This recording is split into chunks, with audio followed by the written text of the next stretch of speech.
Hi friends, Ghazi అంటే ఏంటి? అసలు గాజీ విశాఖపట్నం సమీపంలో ఎందుకు మునిగిపోయింది? 1971 భారత్ మరియు పాకిస్తాన్ యుద్ధం ఎందుకు వచ్చింది?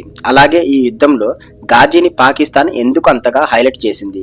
అంతలా హైలైట్ చేసిన గాజీ మాత్రం అట్టర్ ఫ్లాప్ ఎందుకు అయింది? ఈ యుద్ధంలో భారత్కు వచ్చిన లాభం ఏంటి? పాకిస్తాన్కు జరిగిన నష్టం ఏంటి? ఈ భారత్ పాకిస్తాన్ యుద్ధానికి బంగ్లాదేశ్ ఎందుకు కారణమైంది? ఇవన్నీ తెలుసుకుందాం. Let's start our episode. అది 1947 బ్రిటిషర్స్ నుండి భారత్ మరియు పాకిస్తాన్ కి స్వాతంత్రం వచ్చింది. అలా అఖండ భారతదేశం నుండి ఇండియా మరియు పాకిస్తాన్ మత ప్రాతిపదికన విభజించబడ్డాయి. అప్పుడు ఇండియాతో పాటు పాకిస్తాన్ కూడా 2 భాగాలుగా విభజించబడింది. అదే ఈస్ట్ పాకిస్తాన్ మరియు వెస్ట్ పాకిస్తాన్. ఈస్ట్ పాకిస్తాన్ మరియు వెస్ట్ పాకిస్తాన్ భారతదేశానికి ఇరువైపులా ఉండేవి. ఇవి 2 విడివిడిగా ఉండడం వల్ల పాకిస్తాన్ కు చాలా పెద్ద సమస్యగా మారేది. ఈస్ట్ పాకిస్తాన్ అంటే ప్రస్తుతం ఉన్న బంగ్లాదేశ్ 1947 తర్వాత పూర్తిగా తమ ఆధిక్యతను కోల్పోతూ పాకిస్తాన్ కింద ఉండేది ఈ ఈస్ట్ పాకిస్తాన్ అనేది. ఈస్ట్ పాకిస్తాన్ ప్రజల దగ్గర నుండి వచ్చే ఇన్కమ్ మొత్తం కూడా పాకిస్తాన్ లోని డెవలప్మెంట్ కోసం మరియు ఇన్ఫ్రాస్ట్రక్చర్, సైనిక వ్యవస్థల కోసం వెచ్చించేది పాకిస్తాన్. కానీ ఈస్ట్ పాకిస్తాన్ లో మాత్రం ఎటువంటి డెవలప్మెంట్ కానీ ఇన్ఫ్రాస్ట్రక్చర్ కానీ జరగలేదు. ఇది గమనించిన ప్రజలు 1970లో జరిగిన ఎన్నికల్లో పాకిస్తాన్ కు వ్యతిరేకంగా ఓటు వేశారు.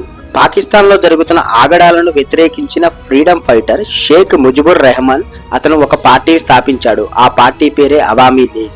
ఈస్ట్ పాకిస్తాన్ లో జరిగిన ఎన్నికల్లో షేక్ ముజిబుర్ రెహమాన్ పార్టీ అయిన అవామీ లీగ్ పార్టీని ప్రజలు ఆదరించారు. 333 సీట్లకు గాను 167 సీట్లతోటి అవామీ లీగ్ పార్టీకి దేశ పగ్గాలను అందించారు ప్రజలు. అప్పుడు ఈస్ట్ పాకిస్తాన్ ని షేక్ ముజిబుర్ రెహమాన్ అవామీ లీగ్ పార్టీ అధ్యక్షుడు గవర్నమెంట్ ఫామ్ చేయాలనుకున్నాడు. కానీ అప్పుడు పాకిస్తాన్ మాత్రం దానికి ఒప్పుకోలేదు. ఎందుకంటే ఈస్ట్ పాకిస్తాన్ ని కేవలం పాకిస్తాన్ మాత్రమే పరిపాలించాలనేది ఒక రూల్ పెట్టేది. దానికి అవామీ లీగ్ పార్టీ మాత్రం అస్సలు ససేమిరా ఒప్పుకోలేదు. అసలు కథ ఇప్పటి నుండే స్టార్ట్ అయింది. ఈస్ట్ పాకిస్తాన్ లో ఉన్న ప్రజలు పాకిస్తాన్ కి వ్యతిరేకంగా రోడ్లపైకి వచ్చి నిరసనలు చేసాగారు. మా ప్రాంతాన్ని మేమే పరిపాలించుకుంటామని నినాదాలతోటి ఈస్ట్ పాకిస్తాన్ మొత్తం గందరగోళంగా తయారైంది. అప్పుడు పాకిస్తాన్ కి అర్థమైంది ఏంటి అంటే ఈస్ట్ పాకిస్తాన్ లో తమ ఉనికి ప్రమాదంలో పడే ఛాన్స్ ఉందని బంగ్లాదేశ్ లో మిలిటరీని రంగంలోకి దింపింది పాకిస్తాన్. అప్పుడు పాకిస్తాన్ సైనికులు ఆందోళనకారులతో పాటు సామాన్య జనాల్ని కూడా కాల్చి చంపడం మొదలుపెట్టారు. ఆడవాళ్లపైన అఘాయిత్యాలు చేశారు. అలాగే అవామీ లీగ్ పార్టీ నాయకుల్ని జైల్లో బంధించారు. ఈస్ట్ పాకిస్తాన్ లో ఒక్కసారిగా ఈ ఘటన కార్చిచ్చుకు అంటుకున్నట్లయింది. ఇప్పటి వరకు భారత్ తిరుగుబాటు ఎటువంటి సంబంధం లేదు. కానీ ఇక్కడే పెద్ద సమస్య వచ్చింది. ఈస్ట్ పాకిస్తాన్ లోని సైనికులకు భయపడి ప్రజలు భారత్ లోకి పెద్ద సంఖ్యలో రావటం మొదలుపెట్టారు. అప్పుడు భారత్ కూడా జాలి హృదయంతో ఇండియాలోకి స్వాగతించింది. వెస్ట్ బెంగాల్, బీహార్, అస్సాం, మేఘాలయ, త్రిపురలోకి వలసలు రావటం పెరిగింది. ఫస్ట్ భారత్ వీళ్ళని స్వాగతించిన వలసలకు కూడా 1 కోటి మందికి పైగా రావడంతో భారత్ తమ ఆర్థిక వ్యవస్థపై భారం పడిద్దని ఇందిరాగాంధీ గారు ఆలోచించారు. అప్పుడు పాకిస్తాన్ నుండి ఈస్ట్ పాకిస్తాన్ కోరుకుంటున్న స్వాతంత్ర్యానికి ఇండియా సహకరిస్తుందని మన ప్రధానమంత్రి ఇందిరాగాంధీ గారు అనౌన్స్మెంట్ చేశారు. అంటే భారత్ మరియు పాకిస్తాన్ తో యుద్ధం చేయడానికి రెడీ అయింది అని ఒక సంకేతం ఇచ్చారు మన ఇందిరాగాంధీ గారు. భారతదేశం మీద పాకిస్తాన్ అంత ఈజీగా గెలవదని తనకు కూడా తెలుసు. ఎందుకంటే బంగాళాఖాతం మరియు అరేబియా సముద్రం మీద గట్టి పట్టున్న భారతదేశాన్ని ఓడించడం అంత ఈజీ కాదని పాకిస్తాన్ కూడా తెలుసు.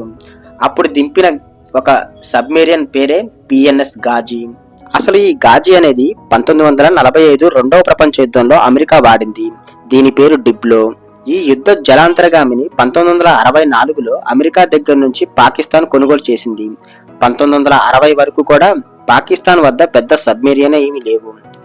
ఆ తర్వాత 1964 అమెరికా దగ్గర నుంచి ఈ డిబ్లో అనే దాన్ని కొని దానికి గాజీ అని పేరు పెట్టింది పాకిస్తాన్. ఇది దక్షిణ ఆసియా ఖండంలోనే అతిపెద్ద జలాంతర్గామిగా పేరు పొందింది. యుద్ధం స్టార్ట్ అవడంతో సముద్ర మార్గంలోకి పిఎన్ఎస్ గాజీని దింపింది పాకిస్తాన్. ఈ గాజీకి 2 లక్ష్యాలనిచ్చింది. ఒకటి ఐఎన్ఎస్ విక్రాంత్ ఎయిర్ క్రాఫ్ట్ ను ధ్వంసం చేయటం, లేదా విశాఖపట్నం హార్బర్ మీద సడన్ గా బాంబులతో అటాక్ చేయటం.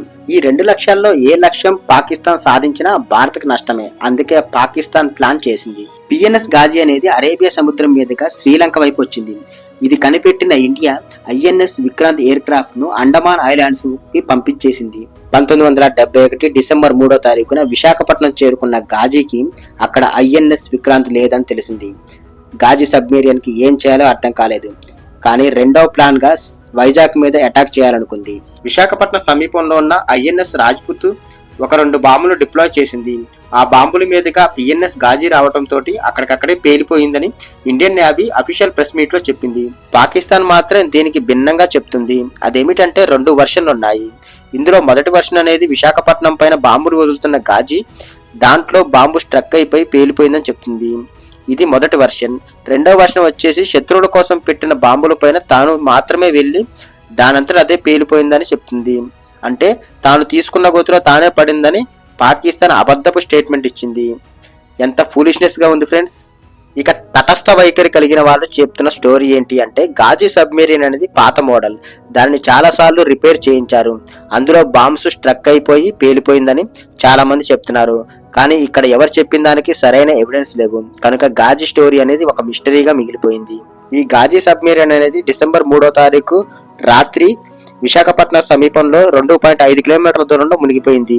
డిసెంబర్ 4వ తారీఖున గాజీని ఇండియన్ నేవీ కనుక్కుంది. కానీ పాకిస్తాన్ 2వ తేదీనే గాజీ నుండి సిగ్నల్స్ రావడం ఆగిపోయాయి. దీంతో పాకిస్తాన్ ఇండియన్ ఎయిర్ ఫోర్స్ పైన దాడి చేయడంతో యుద్ధం మొదలైంది. 13 రోజులు జరిగిన ఈ యుద్ధంలో పాకిస్తాన్ తీవ్రంగా నష్టపోయింది. దీంతో చేసేది ఏమీ లేక ఇండియాకి లొంగిపోయింది. ఈస్ట్ పాకిస్తాన్ లో 90,000 మంది సైనికులు ఇండియన్ ఆర్మీకి లొంగిపోయారు. దీంతో యుద్ధం అంతమైపోయింది. అప్పుడు ఈస్ట్ పాకిస్తాన్ కి స్వాతంత్రం వచ్చింది. ఈ యుద్ధంలో పాకిస్తాన్ వైపు అమెరికా, బ్రిటిష్, చైనా ఉన్నాయి. భారత్ వైపు మాత్రం రష్యా మాత్రం నిలబడింది.